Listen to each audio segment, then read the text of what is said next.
맞추어서 3주간 시리즈 설교를 하고자 합니다. 오늘은 왕을 위한 고백, 그리고 다음 주는 왕을 위한 제자도, 마지막 3월 29일에는 성례식이 있으니까 왕을 위한 성찬, 이런 제목으로 설교를 준비해서 여러분들에게 전하도록 하겠습니다. 오늘 본문은요, 시기적으로 3년에 걸친 예수님의 공생애가 마무리 단계에 접어든 그런 시점입니다. 또한 이 시점이 예수님의 사역 가운데 중요한 전환점이 되는데요, 지금까지의 사역은 대중을 상대로 한 사역이었어요. 이 본문부터 이제는 제자들을 가르치고 자신을 알리는 데에 더욱 집중하게 됩니다. 그렇게 하시는 이유는 이제 자신의 사역을 돌아보고 자신이 누구인지 분명히 밝히면서 제자들에게 무엇을 기대하고 계시는지를 알게 하기 위해서였습니다. 이것을 위해 예수님께서는 제자들을 데리고 북쪽으로 이동하시면서 무리들을 벗어나 한적한 환경을 조성하십니다. 그 장소는 바로 빌립보 가이사랴라는 장소입니다. 이 빌립보 가이사랴는 갈릴리 북쪽에서 약 40km 떨어진 요단강에 거는 근처입니다. 즉 이스라엘 북쪽 경계 끝에 위치해 있는 이방 도시입니다. 본래는 이곳은 작고 아름다운 시골 마을이었고 헬라의 신인 판신을 섬기는 그런 마을이었습니다. 이곳에서 헤롯 대왕의 아들 헤롯 빌립이 도시를 건설하고 로마 황제의 칭호인 가이사르를 이제 자신의 이름과 함께 빌립을 붙여서 빌립보 가이사랴, 가이사랴 빌립보 이렇게 명명했습니다. 당시 로마 제국에 속한 영토 내에는 이렇게 로마 황제의 이름이나 칭호를 붙인 도시가 여럿 있었습니다. 그런데 아무나 또 아무 도시에나 로마 황제의 이름을 붙일 수가 없습니다. 그것이 가능하기 위해서는 반드시 두 가지의 조건이 충족되어야 합니다. 첫째는 로마 황제의 위용에 걸맞는 규모의 화려함을 갖추어야 합니다. 지중해권의 세계 제1의 황제인 이름을 아무 것에나 붙인다면 그것은 황제의 이름을 모독하는 행위가 되겠죠. 그래서 규모도 크고 아주 화려해야 합니다.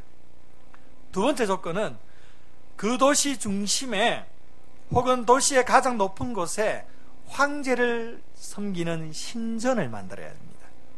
그리고 그 신전에는 반드시 황제의 신상이 있어야 합니다. 로마 당국에서는 이것을 철저하게 검증해서 여기에 조건이 부합될 때에 가이사라라는 황제의 칭호를 붙일 수 있도록 하는 겁니다. 헤롯 빌립이 건설한 이 도시에 황제의 칭호가 붙여진 것은 바로 이 두 가지의 조건이 충족되었음을 의미하는 겁니다. 이렇게 화려한 도시에 예수님과 12 제자들이 왔습니다. 그들은 갈릴리 빈민 출신, 아니 시골 출신들이었습니다. 그래서 행색이나 몰골이 황제의 도시 사람들과는 비교할 수 없을 정도로 많이 초라했을 것입니다. 여기서 예수님께서 제자들에게 한 가지 질문을 던집니다. 사람들이 인자를 누구라 하느냐? 예수님 자신의 정체성에 대한 대중들의 생각이 어떠한지를 질문하고 있는 것입니다. 이 질문의 제자들은 더러는 세례 요한, 더러는 엘리야, 더러는 예레미야나 선지자 중에 하나입니다. 이렇게 정보를 제공해 줍니다. 이것이 예수님에 대한 대중들의 인식이었다라는 겁니다. 예수님을 세례 요한이라 평한 것은요, 세례 요한이 부활하여 활동하고 있었던 것으로 생각했다는 겁니다. 이것은 이미 마태복음 14장 2절에서 헤롯 안디바가 이처럼 말한 바가 있습니다. 당시에는 죽은 사람의 부활을 믿는 믿음이 퍼져 있었습니다. 그리고 사람들의 눈에 세례 요한의 사역과 예수님의 사역이 유사해 보였기 때문에 세례 요한이 부활을 했구나, 이렇게 생각을 한 것이죠.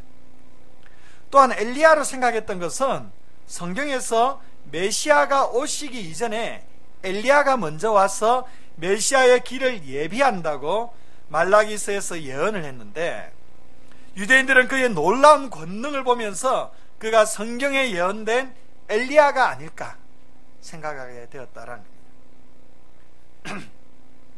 그리고 예레미야로 생각했던 것은요, 성경에는 나오지 않는데 유대인 전승에 의하면 예레미야도 역시 엘리야와 마찬가지로 메시아가 오시기 전에 올 것이며, 그는 하나님이 자기 백성을 불러 모으시기까지 하나님의 영광을 재현할 것으로 유대 전승의 그 문헌에 기록되어 있습니다.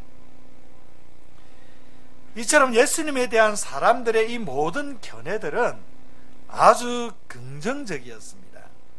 세례 요한, 엘리야, 예레미야. 세례 요한은 당대에 아주 영향력이 있던 인물이었고요. 엘리야나 선지자는 정말 이름만 들어도 알 수 있을 정도로 구약의 위대한 선지자였고, 이스라엘 백성들이 갈망하고 바라보는 그런 선지자들이었습니다.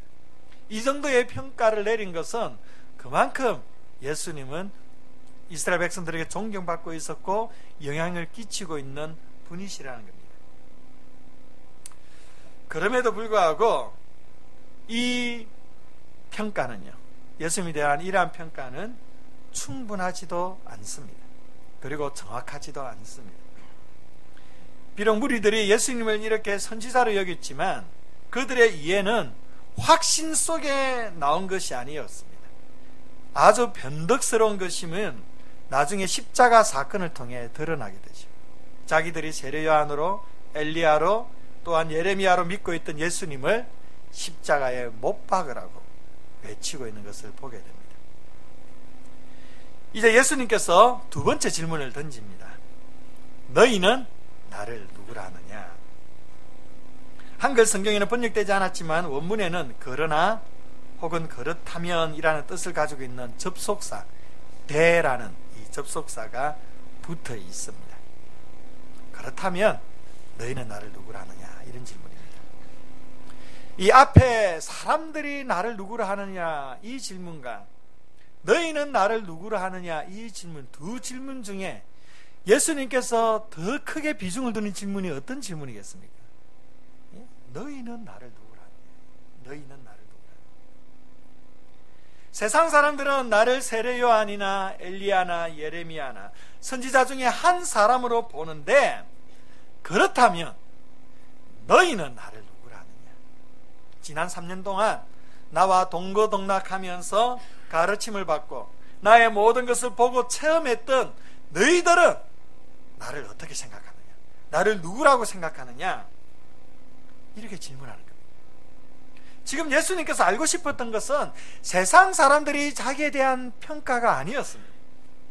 예수님께서 진정으로 알고 싶었던 것은 바로 제자들이 자신을 어떻게 생각하고 인식하고 있는지, 이것을 알고 싶었던 것입니다. 어찌 보면 이것은 지난 3년 동안 배움을 정리하게 되는 기말 시험과 같은 그런 질문이지 않을까, 그런 생각이 듭니다. 이 질문은요, 오늘 이 자리에 앉아있는 저와 여러분에게도 동일하게 주님께서 던지시는 질문입니다. 이 세상 사람들은 예수님을 공자나 소크라테스나 스카모니 이런 사람들과 함께 4대 성인 중에 한 사람으로 여깁니다. 또한 사랑을 많이 실천하신 분, 사람들을 위해 희생하신 분, 이런 정도로 생각을 합니다. 예수님에 대한 세상 사람들의 평가는 결코 부정적이지 않습니다. 예수 믿는 사람들이 싫지 예수님을 싫어하지는 않습니다. 그러나 그 인식은 분명히 잘못된 것입니다. 그렇지만 예수님은요, 세상 사람들이 자신을 어떻게 생각하고 있는지 여기에 별로 관심이 없습니다. 예수 믿지 않는 사람들이 그렇게 생각하는 것은 당연한 것입니다. 중요한 것은 예수를 믿는 우리들입니다. 모태신앙이고 오랫동안 교회를 다니며 나는 예수님을 믿고 따른다라고 생각하고 있는 믿는 우리들이 예수님을 어떤 분으로 인식하고 있는가? 예수님의 관심은 바로 여기에 있습니다. 모두가 다 예수님을 따른다고 믿는다고 하지만 그 예수님에 대한 인식은 천차만별이라는 것을 신앙생활을 하면서 참 많이 볼 수가 있습니다. 사랑하는 성도 여러분, 여러분은 예수님을 어떤 분으로 생각하며 믿고 있습니까? 이 질문에 우리가 정직하게 답해 볼 수 있기를 원합니다. 내가 믿는 예수님은 어떤 분이신가? 내가 지금 믿고 있는, 내가 지금 인식하고 생각하는 그 예수님은 과연 어떤 분이신가? 우리는 반드시 이 질문 앞에 서야 합니다. 그리고 이 질문 앞에 정직하게 답할 수 있어야 됩니다. 그래야만 우리의 신앙이 지금 바르게 서 있는지를 점검할 수가 있는 것입니다. 제자들에게 던진 이 질문에 12제자의 대표라 할 수 있는 베드로가 대답을 합니다. 16절 말씀을 보죠. 함께 읽어볼까요? 시작.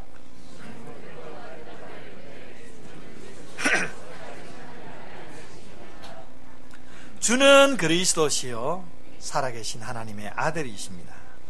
주는 그리스도시요. 헬라어 원어로 시에이호 크리스토스. 시라는 것은 당신이란 뜻입니다. 이 당신이라는 뜻은 당시에는 웃 어른에게만 칭해주는 극존칭이에요. 우리 한국적인 배경에서 당신하면 아주 건방지게 느껴지죠. 그래서 성경을 우리 한글 성경으로 주라고 번역을 했어요. 사실 좋은 번역은 아닙니다. 주라고 번역하면서 조금 성경에서의 어떤 역동성을 좀 감소시켜 버렸어요. 지금 베드로 앞에 그리고 제자들 앞에 서 있는 바로 당신이 그리스도라는 것입니다. 또한 호 크리스토스, 여기서도 한글 성경에는 드러나지 않지만 호라는 정관사가 정확하게 붙어 있습니다. 바로 그 그리스도라는 겁니다. 본문을 직역하면 당신이 바로 그 그리스도이십니다. 이런 뜻이에요. 이것은 예수님이 구약 선지자들을 통하여 오실 메시아로 예언된 바로 그분이시라는 겁니다.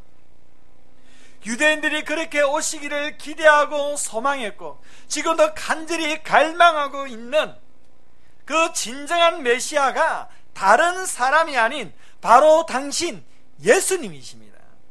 이렇게 강하게 확신하며 고백하는 것입니다. 또한 그는 그리스도는 살아계신 하나님의 아들이십니다. 이렇게 고백합니다. 어제도 살아계셨고 오늘도 살아계시며 앞으로 영원토록 살아서 역사하시는 하나님. 이방의 신들은 다 죽은 신이고 없는 신이지만 우리 하나님은 지금도 살아서 역사하시는 하나님이십니다. 예수님은 바로 이 살아계신 하나님의 아들이신 것입니다. 그러므로 예수님 또한 하나님의 신성을 가지신 지존하신 하나님이십니다. 바로 베드로의 고백은 이러한 의미가 담겨져 있습니다. 본문과 병행구조를 이루는 마가복음은 베드로의 고백을 주는 그리스도시니이다. 그리고 누가복음은 하나님의 그리스도시니이다. 이렇게 기록합니다. 그 가운데서 오늘 보면 마태복음에서의 고백이 가장 완벽한 고백이라 할 수가 있습니다. 주는 그리스도이십니다. 그리스도란 히브리어로 메시아, 기름 부음 받은 자라는 뜻입니다. 구약에서의 기름 부음은 왕과 제사장과 선지자의 임명시에 시행되었습니다. 따라서 이 명칭은요, 예수님이 왕과 선지자와 제사장 이 삼중직을 통해 우리를 구원하여 주실, 세상을 구원하여 주실 참 구원자이심을 뜻하는 것입니다. 예수님은 왕으로서 이 세상을 다스리시고 통치하시는 분이십니다. 또한 예수님은 대제사장으로서 하나님과 우리 사이의 중보자가 되심으로 우리를 하나님과 화목하게 하신 분이십니다. 그리고 예수님은 선지자로서 우리를 바른 진리 가운데로 인도하시는 분이십니다. 바로 왕, 제사장, 선지자, 이 삼중직을 통해 우리를 구원하여 주신 바로 그 구원자 그리스도시라는 것입니다. 이런 찬양이 있습니다. 예수는 그리스도, 예수는 주, 하나님의 영으로 경배 드리리. 우리 함께 찬양해 볼까요? 예수는 그리스도, 예수는 주, 하나님의 영으로 경배 드리리. 할렐루야. 예수는 그리스도이십니다. 나의 구원자, 나의 주, 나의 하나님이십니다. 베드로는 이와 같이 예수님에게 완벽한 신앙 고백을 드렸습니다. 공교롭게도 마태복음 26장 63절에 보면요, 대제사장이 예수님께 화를 내면서 이렇게 질문을 합니다. 제가 읽어드립니다. 대제사장이 이르되 내가 너로 살아계신 하나님께 맹세하게 하노니 네가 하나님의 아들 그리스도인지 우리에게 말하라. 예수님을 신문하면서 화를 내면서 네가 그리스도 하나님의 아들인지 내게 말하라 질문을 합니다. 이 제사장의 질문에 예수님께서 뭐라고 말씀하시는지 아십니까? 네가 말하였느니라. 그리스도가 맞다라는 겁니다. 서슬퍼런 그 분위기와 그 고문 속에서, 그 신문 속에서도 예수님께서는 한치의 어긋남이 없이 자신이 하나님의 아들이심을, 그리스도이심을 분명하게 밝히고 있습니다. 사랑하는 성도 여러분, 여러분은 예수님께 어떠한 신앙 고백을 드리고 있습니까? 정말로 예수님은 그리스도시요 살아계신 하나님의 아들이심을 믿으십니까? 나를 죄로부터 구원하시기 위해 이 땅 가운데 오셨고, 나를 위해 십자가에 죽으시고, 나를 위해 부활하시고 승천하셔서 지금도 살아계신 하나님의 아들, 또 곧 오실 예수 그리스도, 이분을 나의 주, 나의 구원자, 나의 하나님으로 믿으시는 것입니까? 우리 안에 예수님께 대한 이러한 신앙 고백이 없다면 우리는 교회를 다니지만 여전히 예수님을 믿는 것은 아닌 것입니다. 이 믿음의 출발은 바로 이 신앙 고백으로부터 시작되는 것입니다. 예수님께서는 베드로의 대답을 들은 후에 너무도 흡족하셨습니다. 그래서 이 베드로의 대답에 대한 예수님의 대답이 17절 이후부터 나옵니다. 세 가지 진술로 구성되어 있는데요, 첫 번째는 베드로에게 복을 선언하십니다. 17절 말씀을 봅시다. 함께 읽습니다. 예수께서 대답하여 이르시되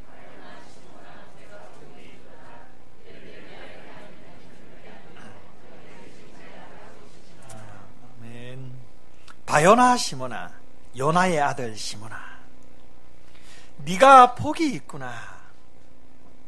네가 복이 있다. 예수님께 복을 받는 것 참 좋죠.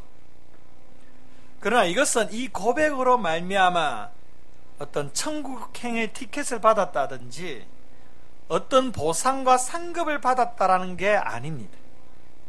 그냥 이렇게 고백한 것 자체가 복이라는 거예요. 이것을 어떻게 알 수 있느냐 하면 바로 이 복이 있다의 시제가 현재 능동태 직설법이에요. 이렇게 말하면 뭔 말인지 잘 모르실 텐데, 이것은 쉽게 말씀드리면 예수님께 신앙 고백을 드리는 그 시간과 복에 있다라는, 이 복을 선포하는 이 시간이 일치한다라는 거예요. 그러니까 신앙 고백을 드리는 그 자체가 복이 됨을 예수님께서 말씀해 주는 것입니다. 지금 베드로가 예수님께 신앙 고백을 드리는 이 순간에 베드로가 하늘로부터 오는 말할 수 없는 기쁨과 즐거움으로 가득 차 있다라는 것입니다. 연인들 사이에 서로 사랑한다고 고백할 때에 그 고백을 통해 뭔가를 얻기 때문에 기쁜 게 아니잖아요. 그냥 사랑한다고 고백하는 그것 자체가 기쁨이고 축복인 겁니다. 어제 제가 오래간만에 대전에 결혼 주례하러 갔는데 이 두 선남선녀들이 얼마나 좋아하는지 모르겠어요. 그냥 싱글벙글 웃으시면서 제 앞에서 제가 바라보면 민망할 정도로 막 싱글싱글 웃는 거예요. 어찌 그렇게 좋아하는지. 예. 그래서 서약하는 시간에 서로 사랑의 편지를 이렇게 한번 읽고 고백하라고 하는데, 그렇게 수줍어하면서, 그러면서 얼굴은 너무 이렇게 좋아서 환하게 웃으면서 고백하는 걸 봤어요. 저는 그것을 놓치지 않고 서로 입맞춤하라고 해서, 예, 얼마나 보기 좋았는지 몰라요. 만약에 그 사랑의 고백이 내가 이 사랑을 고백하면 저 남자의 재산이 내 것이 돼. 물론 돈도 없지만, 만약 그런 어떠한 목적을 가지고 고백한다면, 그거는 잘못된 고백이고, 그것은 사랑이 아닌 것이죠. 사랑의 고백은요, 고백하는 자체가 복이에요. 고백하는 자체가 축복이고, 고백하는 자체가 기쁨인 겁니다. 베드로가 지금 그 복을 누리고 있는 겁니다. 야, 베드로, 너 정말 복이 있구나. 여러분, 예수님을 믿는다는 것이, 그리고 이렇게 예수님께 이런 고백을 할 수 있다는 것이 우리에게 있어서 가장 큰 복입니다. 이것만큼 큰 복이 없어요.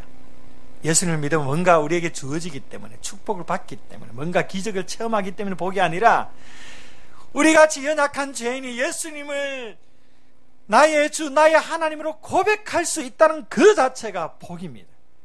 이거 말고 뭐 더 뭘 바라는 것입니까? 여러분, 저는요, 가끔 이 사도신경을 고백할 때, 이 신앙 고백을 할 때에 이런 감동을 많이 느낄 때가 있어요. 계속 반복되는 것, 좀 내가 믿사오며, 내가 믿사오며, 내가 믿사오며. 우리가 사도신경을 매주마다 반복하다 보니까 별로 감동이 없어요. 마치 주문처럼 외우는 거예요. 예. 이 사도신경과 주기도문을 하나의 주문으로 알고 있는 분들이 참 많이 있습니다. 어떤 이상한 교회는 사도신경과 주기도문을 1000번 정도 외우면 복이 임한다. 뭐 이런 황당한 교회들도 있더라고요. 여러분, 사도신경과 주기도문 주문이 아닙니다. 제가 사도신경 나와서 하는, 제가 여러분들 드릴 말씀인데, 제가 이전 교회에서 1년 동안 사도신경을 이제 신개정으로, 개정된 번역으로 사도신경을 그 교회에서는 하더라고요. 그러다 보니까 너무 헷갈리는 거예요.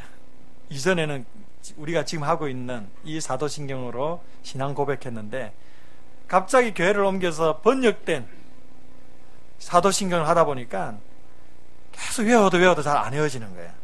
거의 외워가는 시점에 제가 여기 왔어요. 그러니까 다시 헷갈리는 거예요. 주기도문도 마찬가지예요. 주기도문도 이제 개정된 주기도문을 외우고 있더라고요.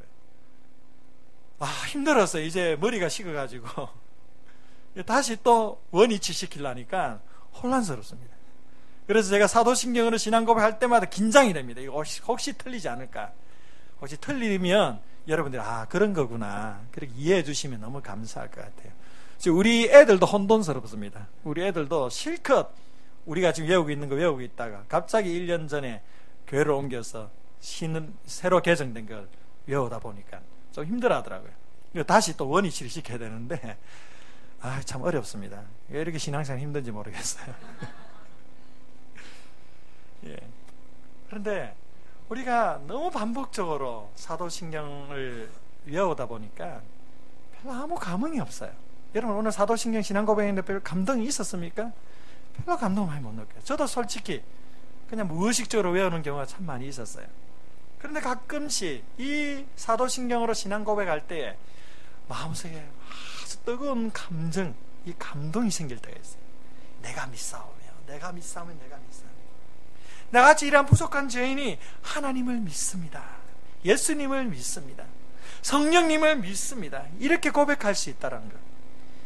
이런 큰 복이 어디에 있겠습니까? 이것이 바로 하나님이 나와 함께 하신다라는 확실한 증거인 줄 믿으시기 바랍니다. 또 교회를 세우겠다. 두 번째로 반석 위에 교회를 세우겠다. 이렇게 약속하고 있습니다. 18절 말씀을 보겠습니다. 함께 읽습니다. 시작.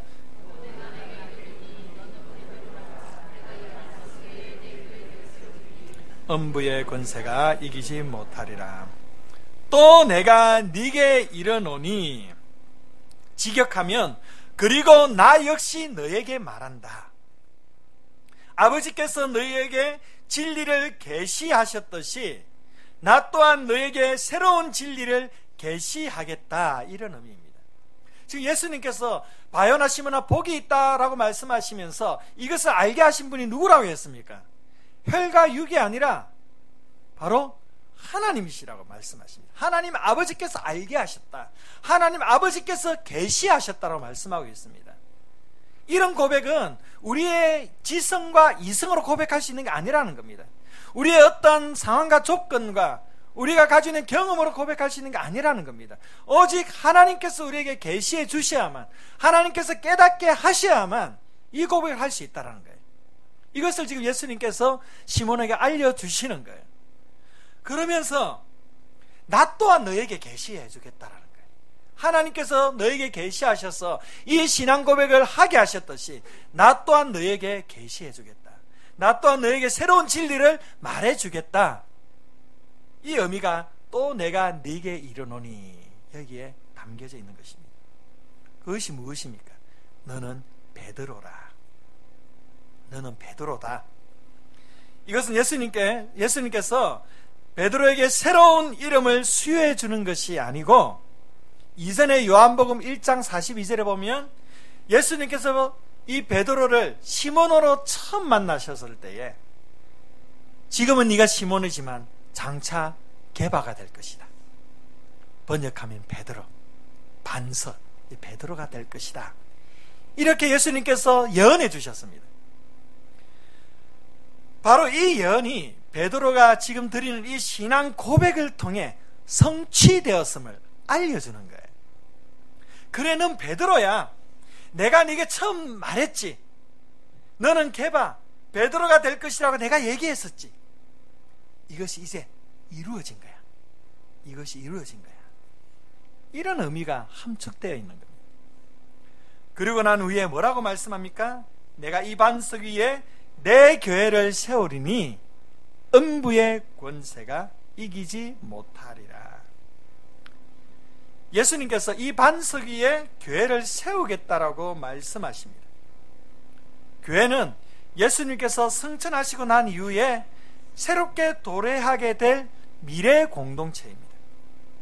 이 미래 공동체인 교회에 대한 비전을 지금 베드로에게 먼저 심어주고 있는 것입니다. 예수님께서 처음 베드로를 만났을 때에 시몬이었던 그를 장차 게바, 베드로가 될 것이라고 비전을 던져주셨습니다. 그리고 그 비전이 이제 이 고백을 통하여 성취되었어요. 이 고백이 성취되는 순간 예수님께서 또 다른 비전을 베드로에게 던져주십니다. 그것은 바로 교회를 세우겠다라는 것입니다. 예수님께서는 이처럼 끊임없이 당신의 백성들에게 비전을 주시는 분이십니다. 그리고 그 비전을 이루시고 성취하시는 분이십니다. 진정으로 복된 인생은 이 예수님의 비전에 사로잡힌 사람들입니다. 저와 여러분 모두가 다 나의 야망과 나의 욕망에 사로잡힌 사람들이 아니라 이 예수님의 비전에 사로잡힌 사람들이 될 수 있기를 주의 이름으로 축복합니다. 참고로 이 가톨릭 교회는요, 이 말씀을 근거로 우리가 잘 알다시피 교황 제도를 만들었습니다. 그리고 초대 교황이 누구죠? 베드로죠. 베드로, 이 페트라, 이게 반석이란 뜻이잖아요. 그래서 반석 위에 교회를 세우겠다, 이것은 베드로 위에 교회를 세우겠다, 베드로의 그 인격 위에 베드로를 세우겠다, 이렇게 생각한 겁니다. 그래서 베드로의 법적 후계자인 교황이 교회의 지배권을 가진 것이라고 주장하는 겁니다. 이것은 아주 심각하게 성경을 곡해한 것입니다. 일정 부분 보면 좀 틀린 해석이 아닌 것처럼 보이는데 원문을 보면 정확하게 이 부분은 틀림을 알 수가 있습니다. 여기에 나오는 베드로와 반석 위에 교회를 세우라는 반석과는 분명히 같은 뜻이에요. 페트라라는 같은 단어이고 같은 뜻입니다. 그러나 원어로 보면요, 이 단어가 같은 것이 아니라 완전히 구분되어 있어요. 너는 베드로라 할 때의 베드로, 이 페트라는 남성 단수 명사입니다. 그리고 또 반석 위에 세운다라는 이 반석은요, 같은 페트라는 단어지만 이 단어는 여성 단수 명사로서 기록되어져 있습니다. 그리고 이 반석 위에 라고 표현할 때 이라는 이 지시 대명사가 타우테라는 단어인데, 이 타우테라는 단어도 여성 단수 명사예요. 완전히 성이 구분됩니다. 그러니까 이 반석 위에 교회를 세우겠다는 것은 베드로 위에 교회를 세우겠다는 말이 아닌 거예요. 어떻게 해석해야 되느냐 하면, 바로 주는 그리스도시요 살아계신 하나님의 아들이십니다. 이 베드로의 신앙 고백을 기초로 교회를 세우겠다라는 그런 의미입니다.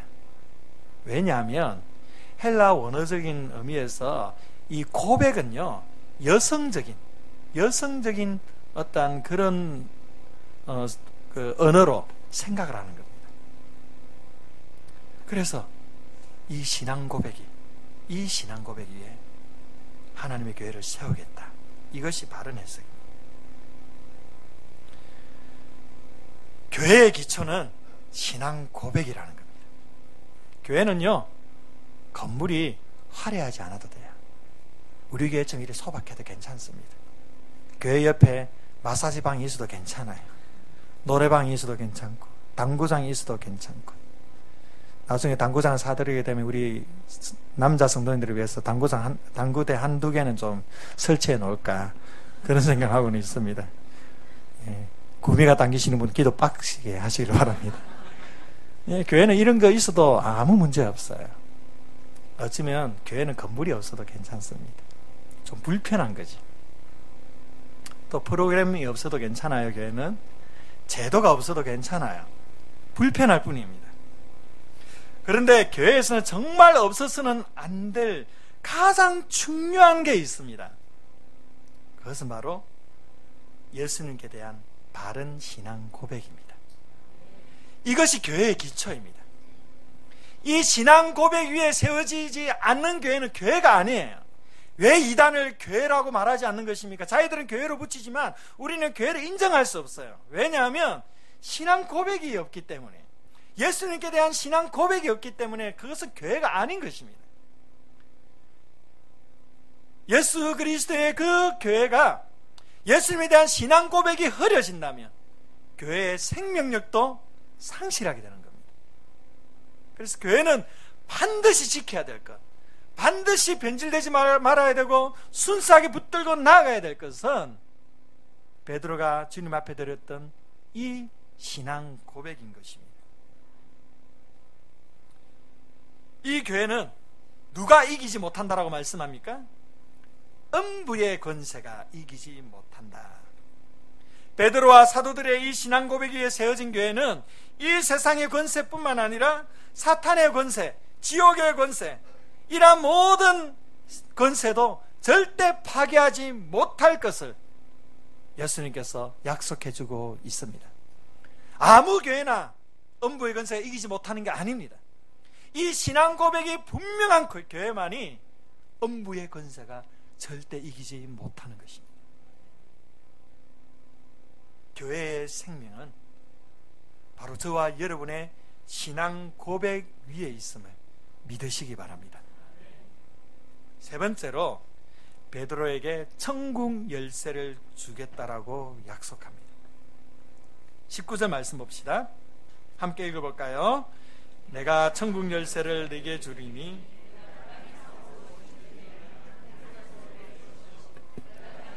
무엇이든지 풀면 하늘에서도 풀리리라 하시고, 여기에 나오는 천국은요, 앞에 나오는 교회를 가리키는 말입니다. 열쇠라는 것은 바로 이러한 그리스도의 교회를 열고 닫을 수 있는 권한을 가리킵니다. 베드로에게 천국의 열쇠를 맡기겠다는 것은 베드로 한 사람에게 맡기겠다라는 의미가 아닙니다. 가톨릭은 그렇게 이해하기 때문에 오해하기 때문에요, 교황에게만 이 천국 열쇠가 있다라고 생각하는 거예요. 이것은 베드로에게만 맡긴다는 게 아니라 베드로와 같은 신앙 고백을 가진 사람들에게 이것을 맡기겠다는 것입니다. 이 천국 열쇠에 관한 것 또한 여러 해석들이 나오는데, 우리 개혁주의적인 해석은요, 바로 말씀 증거와 복음 전파와 관련되어 있다라고 그렇게 이해하고 있습니다. 역사적으로 초대교회는요, 사도들의 복음 전파에 의해 세워졌고 발전되어 왔습니다. 이러한 말씀 전파가 이루어지는 곳에서는 천국, 즉 교회의 문이 열렸습니다. 반면 말씀 전파가 이루어지지 않는 곳에서는 결코 교회가 성립할 수조차 없는 것입니다. 이 부분을 네가 땅에서 무엇이든지 매면 하늘에서도 매일 것이요, 네가 땅에서 무엇이든지 풀면 하늘에서도 풀리리라, 이 말씀에서 더 깊이 설명을 해줍니다. 매고 푸는 것이 무엇을 의미하는지에 대해서도 많은 논란이 있습니다. 그러나 성경적으로 두 가지로 해석할 수가 있어요. 첫 번째로 유대 랍비들의 언어에서 이 매다 풀다란 말은 즐겨 사용되어지는 겁니다. 이 매다라는 것은 금하다, 금지하다라는 뜻입니다. 그리고 풀다라는 것은 허락하다라는 뜻입니다. 누가복음 11장 52절에 가보면 이 의미가 잘 나옵니다. 제가 읽어드릴게요. 화 있을진저 너희 율법 교사여, 너희가 지식의 열쇠를 가져가서 너희도 들어가지 않고 또 들어가고자 하는 자도 막았느니라. 율법 교사들이 이 지식의 열쇠를 가지고, 하나님을 아는 그 성경의 지식을 가지고, 그 열쇠를 가지고 백성들을 풀어주면서 천국으로 들어가게 해야 되는데 오히려 메어버리는 겁니다. 막아버린 거예요. 그래서 들어가지 못하게 한 것입니다. 결국 올바른 가르침을 주는 것, 즉 말씀을 전하는 게 푸는 것입니다. 반면에 가르침을 등한히 하고 말씀을 전파하지 않는 것은 매는 겁니다. 우리 한국교회의 역사를 보십시오. 120여 년, 130여 년 전에 우리 한국에 처음으로 복음이 들어오게 됩니다. 복음이 들어오고 선교사를 통하여 복음이 선포되는 그 순간에 하나님의 교회가 열려지게 되고 세워지게 되었습니다. 그 복음이 선포되지 않을 때는 교회가 세워지지 않았어요.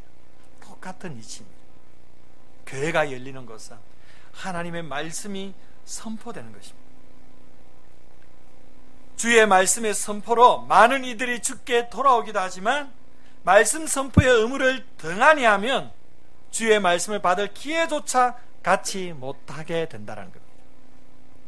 그래서 교회 사역의 가장 중심은요, 바로 강단 위에서의 말씀 선포예요. 그래서 여러분들이 강단에서 말씀을 전하는 담임 목사와 우리 목회자들 위해서 기도 많이 하셔야 됩니다. 강단에서는 하나님의 말씀이 생명력 있게 하나님의 진리를 분명하게 드러내면서 복음이 선포되어야 되고, 강단 아래에서는 우리 성도들이 말씀으로 훈련받아야 돼요. 그리고 세상에 나가서는 복음을 전파해야 됩니다. 이 말씀 사역이 교회의 가장 중요한 중심입니다. 요즘 한국교회에 대해서 많은 근심들이 있습니다. 한국교회가 많이 세속화되고 타락하고 또한 성도들이 많이 떠나가는, 그래서 신조어로 가난한 성도, 거꾸로 하면 안 나가 성도. 교인인데, 성도인데 예수님 믿는데 교회는 싫다라는 거예요. 그런 사람들이 기하급수적으로 드러나고 있어요. 이런 이유가 무엇인지 아십니까? 도덕적인, 윤리적인 문제가 아니에요.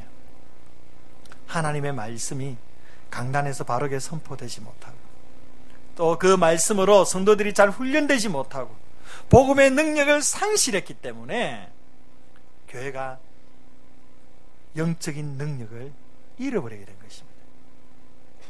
교회의 회복은 말씀의 회복 속에 있습니다. 우리 생수교회는 이런 부분에서 얼마나 감사한지 몰라요. 지난 개척부터 지금 이 5년이 넘는 시간 동안 강단에서 신실한 말씀 선포가 있어 왔습니다. 말씀으로 훈련되어져 왔습니다. 원색적인 그런 복음 증거는 아니지만, 그러나 세상 가운데서 우리가 거리 청소, 여러 가지로 섬기는 가운데 하나님 복음을 나누는 그러한 축복된 교회로 아름답게 세워갔습니다. 우리 교회 계속적으로 이 말씀 사역이 흥왕할 수 있도록 기도 많이 하셔야 됩니다. 저도 기도 많이 해야 되지만 여러분들도 기도 많이 해주시길 바랍니다. 그래서 강단 위에서는 말씀이 힘있게 전거되고, 강단 밑에서 훈련받고 세상에 나가 복음 증가하는 이러한 말씀이 살아 움직이는 교회를 아름답게 세워갈 수 있기를 원합니다. 두 번째로 메고 푸는 것은요, 교회의 구성원에 대한 권징의 시행으로 볼 수가 있습니다.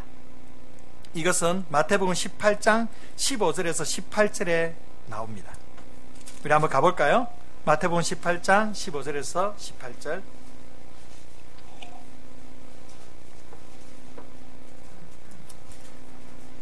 우리 교독해 보겠습니다. 제가 먼저 읽습니다. 내 형제가 죄를 범하거든 가서 너와 그 사람과만 상대하여 권고하라. 만일 들으면 내가 내 형제를 얻은 것이요,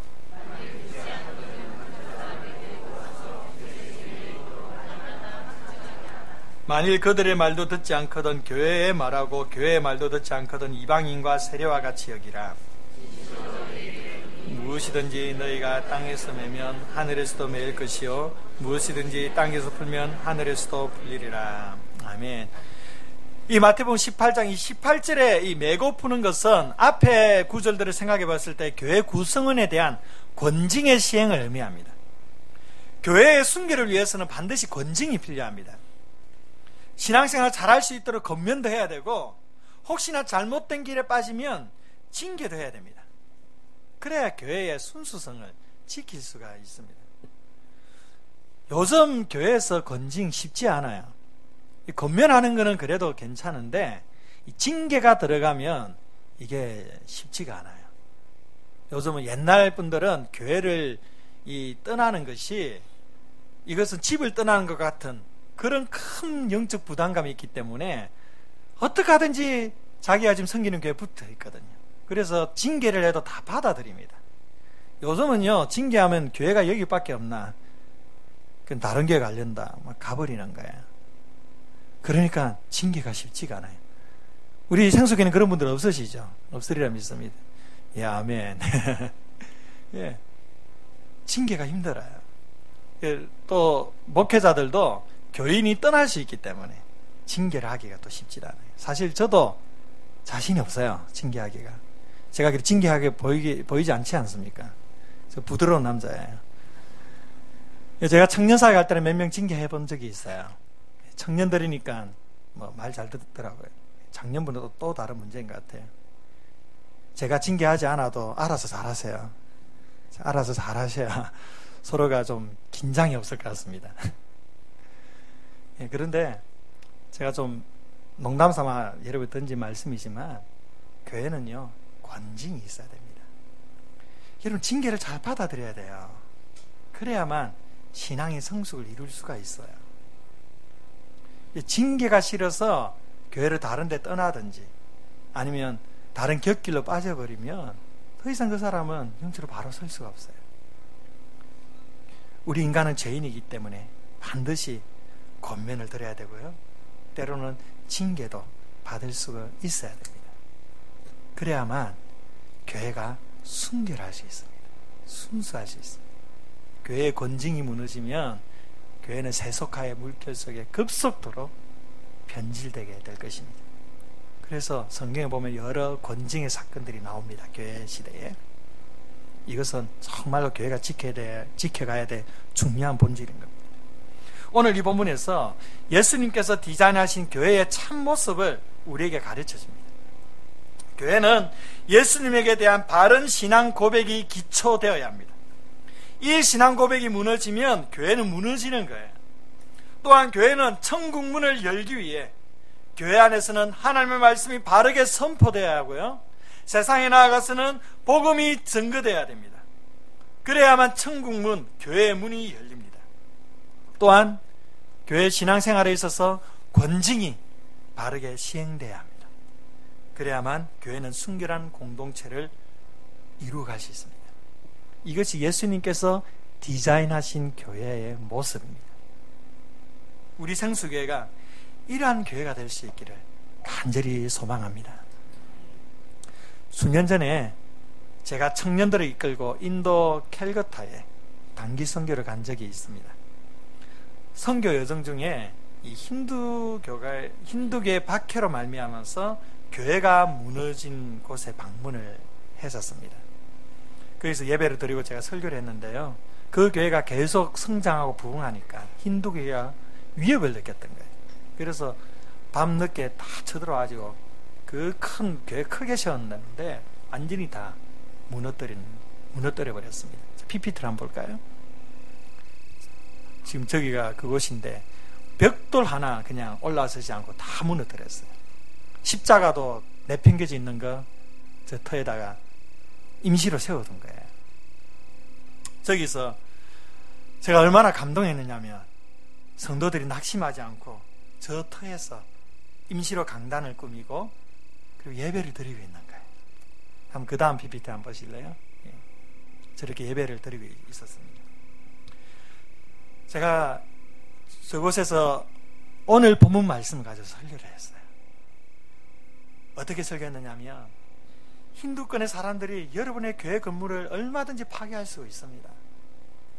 모든 기물을 다 파손해 버릴 수가 있습니다. 그리고 여러분들의 생명까지 위협하고 앗아갈 수도 있습니다. 그렇다 할지라도 절대 무너뜨릴 수 없는 게 있습니다. 그것은 바로 여러분의 가슴 속에 있는 주님 앞에 드리는 바른 신앙 고백입니다.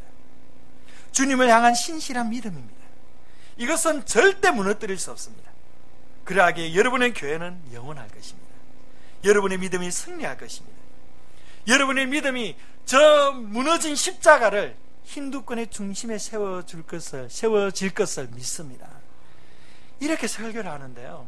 너무 가슴이 벅차 올라와서 그렇게 설교하면서 울었던 적이 없었어요. 하염없이 눈물을 쏟으면서 그리고 성도들도 함께 울면서 그것은 슬픔의 눈물이 아니었어요. 우리 가슴 가운데 새겨져 있는 이 신앙 고백으로 말미암아 벅차오르는 그 감격이었어요. 그 감격 속에 하나님 앞에 예배드렸던 적이 있습니다. 오늘 인터넷 뉴스에 잠시 보니까 시리아의 기독교인들이 그 IS에 잡혔었는데 IS 사람들이 이슬람으로 개종하라고 그러면 그렇지 않으면 죽여버리겠다고 했을 때 자기들 개종하지 않겠습니다. 죽었으면 죽었지 나는 개종하지 않는다. 아무리 그의 생명을 앗아가도 신앙 고백은 앗아갈 수가 없습니다. 오늘날 지구 도처에 이런 박해가 있지만 핍박이 있지만 그 핍박이 그 사람의 생명을 앗아갈 수도 있고 교회를 무너뜨릴 수는 있지만 건물을 무너뜨릴 수는 있지만 그 신앙 고백은 무너뜨릴 수가 없는 것입니다. 그러하기 때문에 교회는 영원한 것입니다. 사랑하는 성도 여러분, 우리의 왕 되신 예수님께 주는 그리스도시요 살아계신 하나님의 아들이십니다. 이 신앙 고백을 온전히 올려드릴 수 있기를 축복합니다. 오늘 토요일 생수교회 2대 담임 목사 위임식이 있습니다.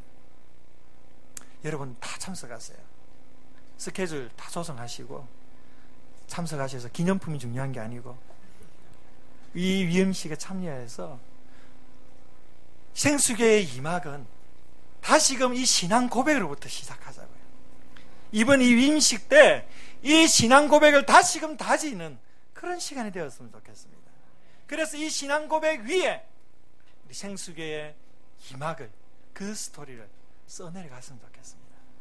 이 축복된 자리에 여러분 다 같이 참여하여서 하나님께서 지난 1막 가운데 행하신 그 하나님의 놀라운 은혜를 함께 감사와 찬양드리며 새로운 2막을 기대하면서 우리의 신앙 고백을 하나님 앞에 아름답게 올려드릴 수 있기를 원합니다. 오늘 말씀을 정리하면서 이 신앙 고백이 여러분의 심령 깊이 뿌리 내려져서 우리의 이 고백을 통하여 하나님의 교회가 든든히 세워가는 놀라운 은혜가 있기를 주의 이름으로 축원드립니다. 우리 말씀 생각하면서 찬양드리겠습니다.